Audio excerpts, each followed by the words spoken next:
Hey there, it's the worst Pokemon trainer, and I'm here to answer the question, how difficult is it to get the Platinum Trophy in LEGO DC Super-Villains? So LEGO DC Super-Villains is a LEGO-themed action-adventure platformer developed by Traveler's Tale.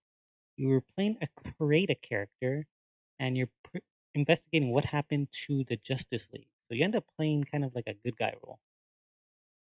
Gameplay is pretty simplistic, especially combat. Combat, you just like smacking things around.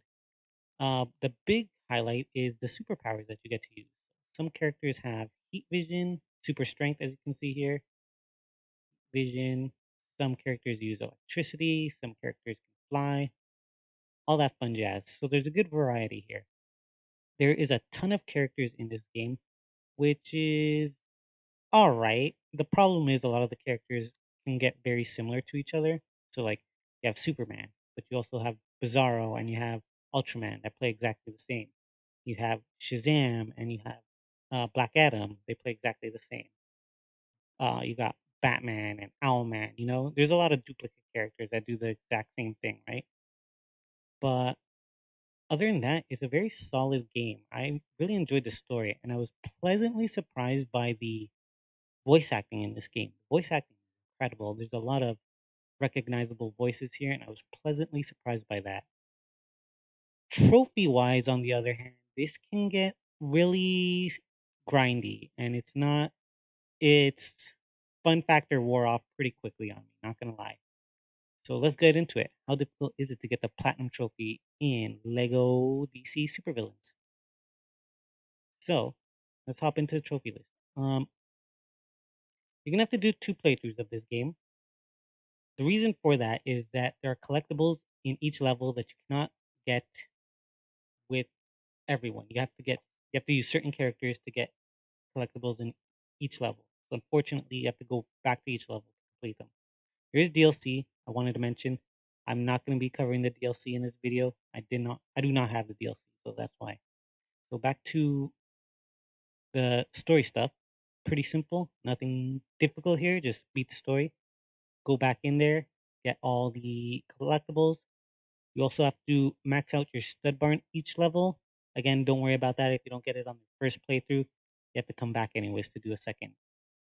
There's also a lot of miscellaneous trophies here. Nothing super crazy. You know, purchase Lobo here. He's one of the characters you have to get. Create your own character. Have Owlman and Talon together in a party, right? Nothing super crazy.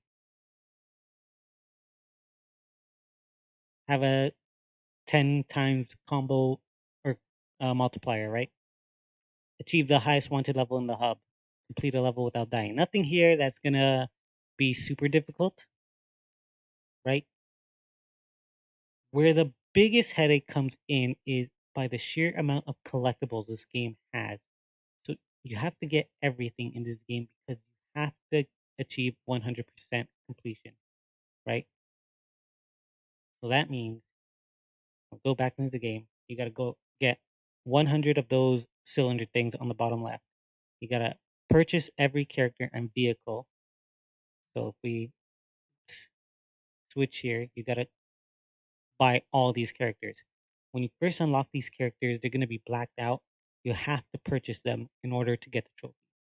You also have these vehicles that you have to purchase as well. There is one here, Lex Luthor's mech. This one only unlocks once you have 99.9% completion on the game. They'll give you this one for free basically, but it's the last thing you'll get. There's also, as you can see here, 20 red bricks. You have to get these throughout each level, each story level, I should say. You have 200 gold bricks to get. These ones are scattered everywhere through levels and the open world. These are probably going to be the first thing you collect after you beat the game, just because they unlock stuff in the overworld as well.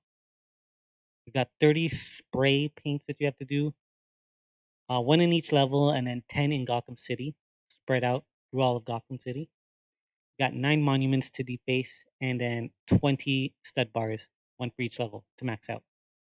So that's a lot of collectibles. This is not including the side missions that you have to do, these races that you have to complete, and these challenges that you have to complete as well. So it can get pretty tedious when you're looking at this. That being said, none of it is really difficult, just kind of annoying. So, for example, with the gold bricks, you have to collect them by solving a puzzle or a small task, and some might take a bit of time to figure out, while others are really easy to figure out. Thankfully, these challenges aren't too bad because they give you hints, which is great. So you can just follow the hints if you need to. If not, just use a video guide. Races again aren't too bad. Shouldn't take more than a couple attempts, even with some of the iffy vehicle controls.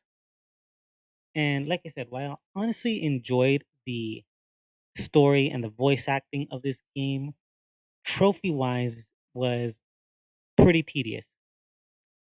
I did not enjoy it. I was really bored after collecting like around the 120 mark for the bricks. There's just so many of them. I don't know why. And apparently, this is not even the worst Lego game for collectibles, so that's fun. If you're okay with collectibles, then I suggest you go for this. It's not difficult, it's just a bit time consuming. Took me 46 hours to complete to get the platinum trophy. If you hate collectibles, I would avoid this game because that's what it is. Majority of the game is just you running around the open world, running around levels, collecting everything, and it's pretty tedious, right? Uh, like they give you so many characters, right? But by the end of the game, I was just using the same four characters just to collect everything. I didn't even bother using like half the characters in this game. I feel like they could have cut a lot of the collectibles by half, to be honest, like the gold bricks and the characters themselves.